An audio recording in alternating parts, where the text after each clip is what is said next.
With our recent rainy weather, you've probably been noticing a lot of mushrooms showing up in parts of your lawn and garden. They're pretty common this time of year, and you might be wondering if they're causing any harm to your grass and if they're bad for your children and maybe your pets. Today on You Can Grow It Rewind, we're stepping back a couple of years as Garden Master Jim Duthie explains what makes the mushrooms grow and what you can do about them. This is the time of year when we start to see mushrooms popping up around the lawn. We're watering more, and the recent rain and temperature extremes make for perfect mushroom growing conditions. What we call mushrooms are actually the fruit of beneficial fungus that's in the soil. By the time we see them, the fungus is already established underground. When conditions are right, usually moist and cool, the fungus shoots up its version of a flower full of seeds. But with mushrooms, we call the seeds spores, and they can be carried by the wind, animals, and even on our shoes and lawnmowers. Mushrooms won't hurt your grass. In fact, they can actually be beneficial to your lawn.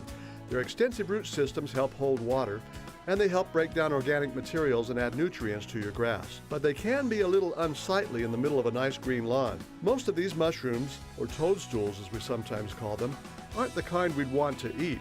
But if you're concerned about your pets or small children being around them, it's not hard to keep them under control. This is an area where a tree used to be. We removed the tree, but there's still a lot of sawdust and wood chips in the soil.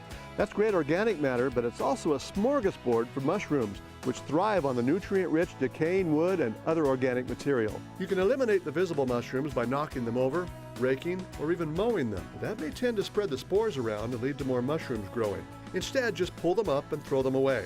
You might want to put them in a bag in the trash, not in a compost pile where the spores can spread. Be sure to wash your hands after handling them. The best way to prevent mushroom growth is to starve them. Reduce the amount of water that is making the area damp, or provide more drainage. Aerating and dethatching the soil will help. Rake up leaves, grass clippings, animal waste, and other organic material that may decompose and feed the mushrooms. Check for buried pieces of wood or dead roots. Mow your lawn regularly. Shorter grass dries out faster than tall grass, reducing the moisture that the mushrooms need to grow.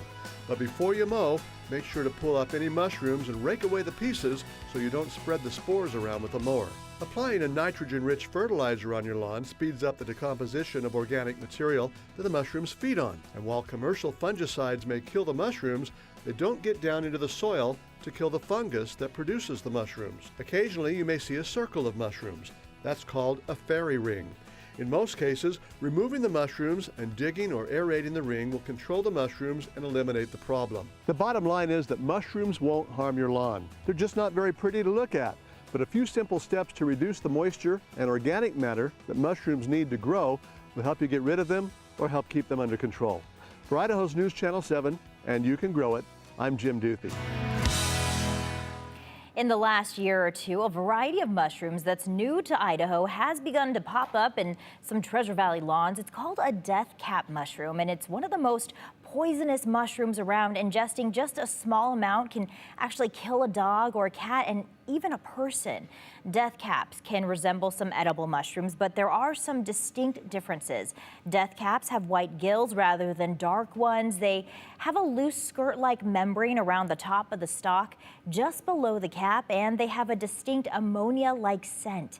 Deathcaps are common in many coastal areas around the world, including the Pacific Northwest, but are only now beginning to spread inland, and they may have found their way into Idaho through compost and potting soil around plants imported from western Washington and Oregon.